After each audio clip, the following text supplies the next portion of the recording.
Students ఇప్పుడు వాళ్ళు ఎట్లా ఉంది పరిస్థితి? తాజాగా ఈ వీసాల మీద పరిమితులకు సంబంధించిన నిబంధనలు లేకపోతే నిధులు తగ్గించేస్తామని చెప్పడం, అంతకుముందు H1B వీసాలకు సంబంధించిన నిబంధనలు, అలాగే ఉద్యోగుల మీద కొత్త ఉద్యోగులను తీసుకోవద్దు విదేశీ ఉద్యోగులను చెప్పడాలు. సో ఓవరాల్గా ఇంపాక్ట్ ఎట్లా ఉందండి? సో రీసెంట్ గా నిన్నే ట్రంప్ అడ్మినిస్ట్రేషన్ కొన్ని యూనివర్సిటీస్ తో నెగోషియేషన్స్ స్టార్ట్ చేశారు. బేసికలీ ఒక 15% ఆఫ్ అండర్ గ్రాడ్యుయేట్ స్టూడెంట్స్ కి ఈక్వలెంట్ గానే ఫారిన్ స్టూడెంట్స్ ని హైర్ చేసుకోవచ్చు, తీసుకోవచ్చు అని చెప్తున్నారు. అండ్ ఆల్సో దాంట్లో కూడా ప్రతి కంట్రీకి 5% క్యాప్ లాంటిది పెడతామంటున్నారు. It's a massive decision towards you know ఇక్కడ వాళ్ళని బాగా ప్రోత్సహించి ఇక్కడ వాళ్ళని బాగా చదివిద్దామనే పాయింట్ ఆఫ్ వ్యూలో వాళ్ళు వచ్చారు. ఒక 5 years యూనివర్సిటీస్ ని ఇంకా ఎవరిని తీసుకోకుండా ఇక్కడ ఇండియన్ వాళ్ళకి ఇక్కడ యుఎస్ వాళ్ళకి ప్రిఫరెన్స్ ఇచ్చి వాళ్ళనే బాగా చదివించేటట్టు ఈ స్టెమ్ సైన్సెస్ లో ఎస్పెషలీ అన్నది పాయింట్ అంటే బయట నుంచి ఎక్కువ ఇప్పుడు ప్రస్తుతం ఆధారపడుతున్న విభాగాల్లో. సో స్టెమ్ సైన్సెస్ బేసికలీ ఎక్కువ డిపెండెంట్ గా ఉన్నారు. అండ్ 5% క్యాప్ అన్నది వెరీ మచ్ అన్కాల్డ్ ఫర్ అండి.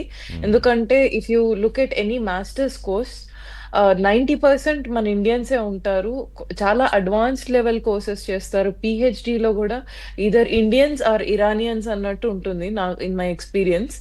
చాలా వరకు ఫారిన్ స్టూడెంట్సే ఎక్కువ అడ్వాన్స్డ్ లెవెల్ ఆఫ్ ఎడ్యుకేషన్ కి వెళ్తూ ఉంటారు. And also they have lot of merit అండి. ఒక్కొక్కళ్ళు చాలా ఒరిజినల్ వర్క్ చేసే వాళ్ళు ఉంటారు. అండ్ వీళ్ళందరూ academic scholars, they have lot of credibility. ఈ AI గురించి కానీ ఈ మధ్య రీసెంట్ గా ఒక ఫేమస్ ఇండియన్ సైంటిస్ట్ ని కూడా Stanford has actually listed her as 2% of the top most scientist లో ఆవిడ ఒకళ్ళని. So Indian talent pool and Indian researchers are very much in demand. నాసాకి వెళ్ళినా కానీ ఎక్కడికి వెళ్ళినా కానీ వీళ్ళందరూ ఇక్కడికి వచ్చి చదువుకుని ఇక్కడ బాగా అభివృద్ధిలోకి వచ్చి ఈ కంట్రీకి చాలా హెల్ప్ చేస్తున్నారు. ట్యాక్సెసే కాదు, ఇన్నోవేషన్ లో కూడా they have been a part of it. They are instrumental. దానికి క్లియర్ గా we can see CEOs, many CEOs are Indians. So ఇది తెలిసి కూడా ఇక్కడ వాళ్ళని okay make America great again అన్న స్లోగన్ తో they can actually try to educate US based, US born citizens, but it shouldn't be at the cost of national goals. So ఒక పద్ధతి నుంచి ఇంకో పద్ధతికి ట్రాన్సిషన్ అయ్యేటప్పుడు డ్రెకోనియన్ గా దాని వల్ల వచ్చే డ్యామేజెస్ ని ఎస్టిమేట్ చేసుకోకుండా కాన్సిక్వెన్సెస్ ట్రేడ్ వైస్ లేకపోతే ఫారిన్ నుంచి వచ్చే ఫండ్స్ వైస్ అసలు బ్యాలెన్స్ ఎట్లా ఉంటుంది, ఎన్ని billions and billions of dollars Indians are spending on here to study అన్నది అదేవి క్వాంటిఫై చేసుకోకుండా ఈ పాలసీ చేస్తే బాగుపడిపోతుందని ఏ రకమైన clinical understanding are social scientist తో గానీ స్టేక్ హోల్డర్స్ తో గానీ డిస్కషన్ లేకుండా ముందరికి వెళ్తున్నారు. ఖచ్చితంగా భారతీయ విద్యార్థుల మీద ఒక ప్రభావం అయితే పడుతుంది, ఒకటి అర్థమవుతుంది. రెండోది H1B వీసాలు తాజాగా ఒక 15 రోజుల నుంచి జరుగుతున్న దాని మీద కూడా కొంత క్లారిటీ ఇవ్వండి. సో H1B వీసాకి 100K కొత్త వాళ్ళకి ఇంపోజ్ చేస్తాము. అది ఎంప్లాయర్ టు గవర్నమెంట్ పెట్టాలి అని చెప్పి ఒక ప్రెసిడెన్షియల్ ప్రొక్లమేషన్ చేశారు. దానికి క్లారిటీ ఒకడేలోనే ఇచ్చేశారు. చాలా ఓవర్ ద వీకెండ్ చాలా ఇండియన్స్ వర్ ట్రామటైజ్డ్. ఒక్కొక్కళ్ళు ఇల్లు కొనుక్కున్న వాళ్ళు కూడా సేల్ కి పెట్టేశారు ఆల్రెడీ రెడ్ఫిన్ లో. సో అంత భయపడ్డారు అనమాట, ఇక్కడ మాకేం లేదు, వీఆర్ థర్డ్ క్లాస్ పీపుల్ అన్నట్టు.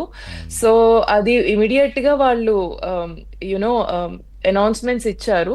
ఆల్రెడీ మీరు H1B లో ఉంటే ఇక్కడ కంటిన్యూ అవ్వచ్చు, చేంజ్ ఎక్స్టెన్షన్స్ కానీ చేంజ్ ఆఫ్ ఎంప్లాయర్స్ కానీ ఇవన్నీ చేసుకోవచ్చు, మీకేముండదు.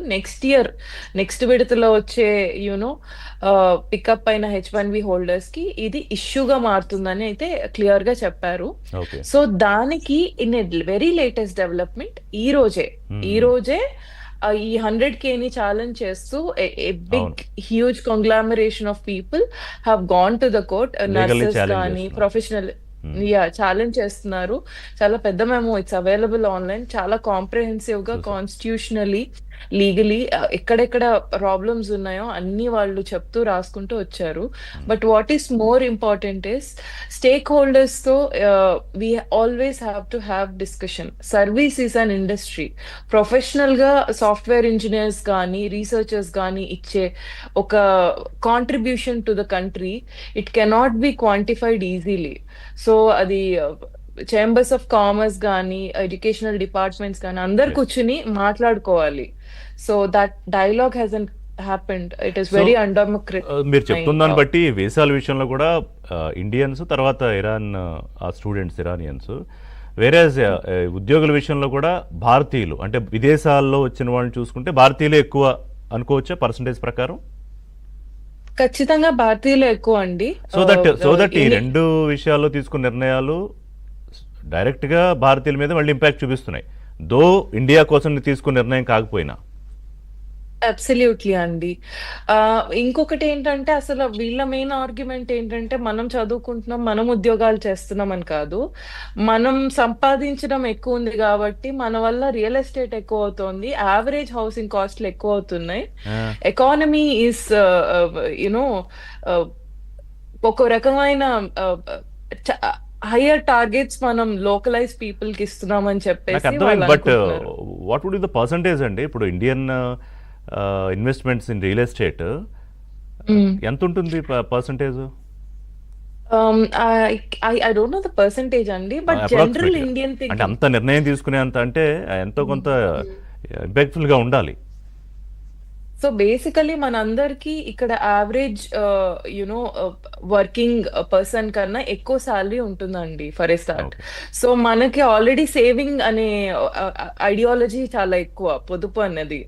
సో ఏదైనా దీంట్లో పెడితే ఇది ఇట్లా పెరుగుతుంది అనే ఆలోచన చాలా ఎక్కువ చాలా మందికి. సో ఇమీడియట్ గా what we do is by assets over here, due to which obviously real estate అన్నది పెరిగిపోతుంది. ఇక్కడ ఏంటంటే లెట్స్ సే ఒక ఉద్యోగంలో ఉన్నాం, బాగా డబ్బులు వస్తున్నాయి, they by really good stuff. కానీ ఎప్పుడైనా రిలాక్సేషన్ బ్రేక్ అనుకుంటే ఆ ఇల్లు కూడా అమ్మేసి వాళ్ళు అదే మీరు అందాక ఒక్క రోజులోనే వాళ్ళు సేల్కి పెట్టారంటే ఐఎమ్ సర్ప్రైజ్డ్.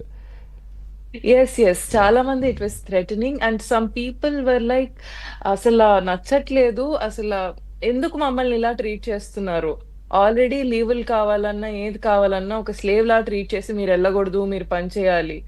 H4EAD అంటే డిపెండెంట్ గా ఉన్న వైఫ్స్ కానీ స్పౌసెస్ కానీ వాళ్ళు కంట్రీలో ఉంటేనే వాళ్ళకి యునో ఈఏడి వస్తుంది లేదా ఎక్స్టెన్షన్ వస్తుంది, వర్క్ ఆపర్చునిటీ వస్తుంది. ఒక 1 year 6 months అలాగే అట్లా ఒక దిగ్బంధనం చేసినట్టు అయిపోతుంది. అండ్ H1B ఉన్నప్పుడు కూడా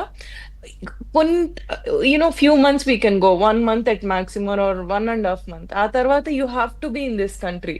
ఒక రకమైన ఫోర్స్ఫుల్ ఇది ఉంటుంది.